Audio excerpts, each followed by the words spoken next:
үүсгээд бид нарын энергийг дотоодоос маань одоо сорж дархлааны системийг маань унгааж идэг байна. Дархлааны тогтолцоо маань бидний идэж ууж байгаа хоол бид хэрхэн дэмжиж байна уу? Эд эсүүдээ, дархлааны эсүүдээ хэрхэн дэмжиж байна уу гэдгээс шалтгаалаад хүчтэй байх уу, хүчгүй байх уу? Энэ вирусээр өвдөх үү, өвдөхгүй юу гэдгийг шийдэж байдаг байна. Тэгээ яагаад одоо ханаад хөрлөө энэ дэрэг гэхэр зэрэг тэ цагаан гадаа цай уу, тэ халуун шүүлөө, булууны ясны шүүлөө энэ төр гэл ингээд идэг тэ. Тэгээ одоо битүү шүл хийж юу, сармистай шүлөө энэ төр гэл тэгдэг. Энэ бүгд маань заавал бидний одоо хоол боловсруулах, идэж уух энэ замаар дамжиж бидний дархлаа сэрэгдэгэ гэдгийг нотолж байна. Ингээд дархлаа сэргэнэ гэдэг нь вирусын эсрэг одоо онцгой нөлөөллийг үзүүлж яадаг тий. За нөгөөх нь болохоор зэрэг бид нар ямар ч антибиотик хэрэг болохгүй байна гэд ханаад хөрчгээд ямар ч антибиотик хэрэг болохгүй байна гэд тэгдэг. Хэрвээ вирус бол ямар ч антибиотик нэмэр болохгүй гэдгийг бас дахин хэлмээр байна. Тэгээд энэ бүгдээс дамжуулаад маш их дэлгэрэнгүй мэдээллийг авахыг хүсвэл одоо одохгүй Zoom код өгөгдөн. Тэгээд 19 цагаас эхлэх бит хоёрын үнэгүй Zoom хичээлд орж ирээд асуултаа асуугаад бодит байж байгаа, яг одоо байж байгаа, туулаад явж байгаа ямар асуудал проблем байна уу тэр бүгдтэй хариулт аваарай гэж урьж байна. За Гүлнараа урья. Хэлэх юм байна уу? Яг зөв сүүлийн үед миний бас за орой мэд шууд эхэлчихдэг гинэ. Сүүлийн үед миний рилүүд дээр ихэнхдээ гарч байгаа зүйл юу байна вэ гэхлээр угаасаа хүн болгон мэддэг тий Монголд эмнэлгээр дүүрэн ойчортой ор байхгүй тий гэртээ 4 хүүхэдтэйгээ бол дүүрүүлээ ханаадтай гих мэтчлэн энэ ханиадны сезон улирал эхэлсэн байгаатай холбоотой бидний бас нэг анхаарах ёстой зүйл маань хүн хэлхээс нааш гэдэн штэ тий яг бид нар мэдээд идэг тэгсэн мөртлөө үйлдэхгүй юм байна гэдгийг сүүлийн нэг 2 сар орчмын хугацаанд би өөрийнхөө амьдрал дээр бодит жишээнүүдийг бүр гаргаж ирж байгаа хгүй юу. Би мэддэг basic. Гэхдээ энийг яг ухамсарлаж мэдчихэв үү гэвэл үгүй байт юм билээ. Тэр нь ялгаа байхгүй эрүүл мэнд дээр энэ ханиад томоотойгоо шууд холбоотой. Ээж нар, аав нар бид нар одоо хүүхдийн энергийг одоо дотроо агуулж идэг. Ялангуяа ээж нар. Энэ нь одоо бага насны хүүхдүүд ихэнхдээ өвдөд байгаа шүү дээ. Тэгсэн мөртлөө хичнээн антибиотик, хичнээн юм уугаад дийлэхгүй байгаа. Дахиж халтурлаад байгаа. Энийхээ саадлын шалтгаан нь ээжийнхаа сэтгэл зүйн тогтворгүй байдагтай шууд холбоотой байдаг. Энэ нь бүр 80-20-ийн зарчмаараа 80% гэхэд энэ худлаа биш. Энийг дэлхийд даяараа ингээд гаргацсан байна. Судалгаагаар тэгэхэд хүүхд чинь өвдөд байгаа бол хүүхдтэй баахан им аваад антибиотик аваад ханиад том уу ихтэй эмнэлэг авч гүйхээс илүүтэйгээр ээж та өөрийнхөө энерги засаатгаач. Энэ нь хүүхдийн энергид нөлөөлөд байна. Өвдөхөд нөгөө дархлааг нь солруулахад маш хүчтэй нөлөөлөд байна. Энийг бид нар мэддэг. Тэгсэн мөртлөө яах ёстойгоо мэддэггүй. Яг яах ёстой тий. Тэгсэн мөртлөө өөрийнхөө мэддэг чаддаг арга нь өрөөсөө л мэрэгчлэг эмчээсээ асуух. Тэрнийхээ хажуугаар үнэхээр хүндэрсэн байгаа бол аав ээж нь гэртээ ямар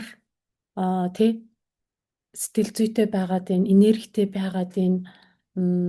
Дээр нь ямар буруу сөрөг дадлуудтай байгаад байна вэ гэдгээ ажиглаж, анзаарч, таньж түүнийг одоо засч салруулад эрэг болгож хөргүүлэхээс нааш хүүхдийн дархлаа сулдсан хэвээрэл байж байна. Бүр уялдаа холбоотой.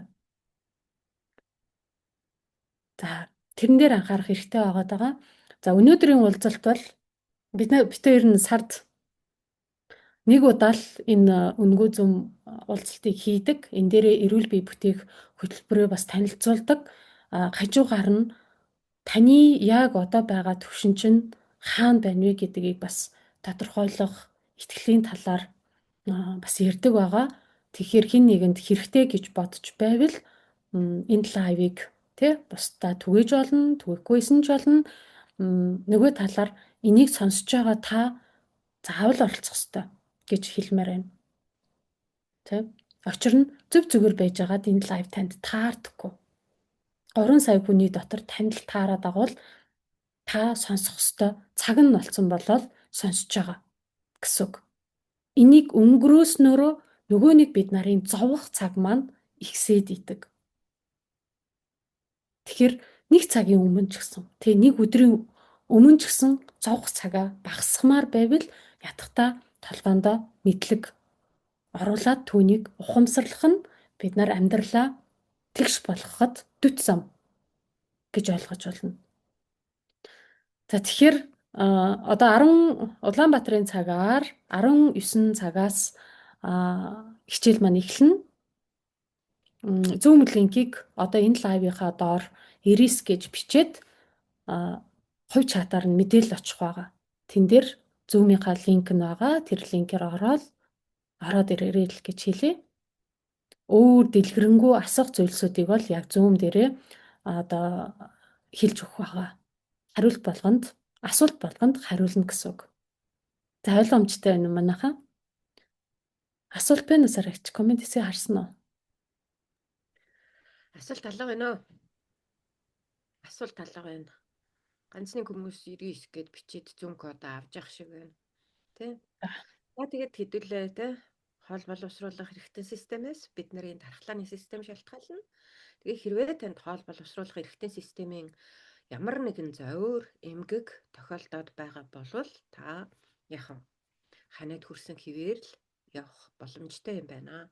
Тэгвэл энэ бүгдээс урьдчилан сэргийлж өөрөө би заавал эмчит хандахгүйгээр заавал би тэр эмнэлэг дээр очиж оожролохгүйгээр өөрийнхөө болоод өөр хүүхдийнхээ дархлааг хэрхэн одоо сайжруулж сэргээж болох вэ? Яг одоо байж байгаа зовир юу байж болно те? Ханаад биш. Тэр нь ханаад хүрэхгүй юм шиг мэдрэгдэж байж болно тийм үү? Тэгвэл яг одоо танд хоол боловсруулах эрхтэн системийн зовир байна уу? Хоолой чинь гороож гин үү? Тэ сэтгэл санаа чинь тавгүй байна уу? Шалтгаангүй уйлмаар, дуулмаар, тэ шалтгаангүй тийм одоо бачимдсан, бөхчмдсэн мэдрэмж авж гин үү? Хотоодн дээр чинь цангааж гин үү? Нэг болохоор хитрхи өлсөд гол харлаад байна уу? Нэг болохоор зэрэг яг гэдэс чин дүүрээд цангаагаад хоолнд дуршил муудаад дотор мохоо оргиод байна уу? Толгой өвдөж гин үү? Гэх мэтэр одоо бараг л өдөр тутамд шахуу тохиолдож идэг зовирууд байгаа бол та манай үнгүү вебинар хичээлд маань орж ирээд өөрийнхөө өөртөө тохирсон хариултуудыг олж авахд боломжтой үе таалга өнөөдөр нэгдэж байна. За тэгээд манай дараагийн одоо хичээлд маань 2026 он гарч иж хийгдэнэ. Тийм болохоор зэрэг одоо энэ оны төгсгөл дээр та бүхэн эрч хүчтэй шиг, аятай шиг өөрийнхөө эрүүл мэндэд, үр хүүхдүүдийнхээ эрүүл мэндэд те ханаад томоо гэж юу яахгүйгээр байх тэр аргад суралцах боломжийг танд олгож байна. За тэгээд удахгүй лайв дээр уулзъя. Вебинар дээр уулзъя. Лайва өнөөдөр одоо ингээд өндөрлөе. Энэ хүү лайвын маань утга учир нь зөвхөн та бүхнийг хичээлдээ ороод ирээрэй гэдэг урилгыг л хүргүүлэх гэсэн юм баамаа. За тэгээд вебинар хичээл хүртлээ. Түр баяртай хэдэн минутын дараа дахиад уулзъя тий.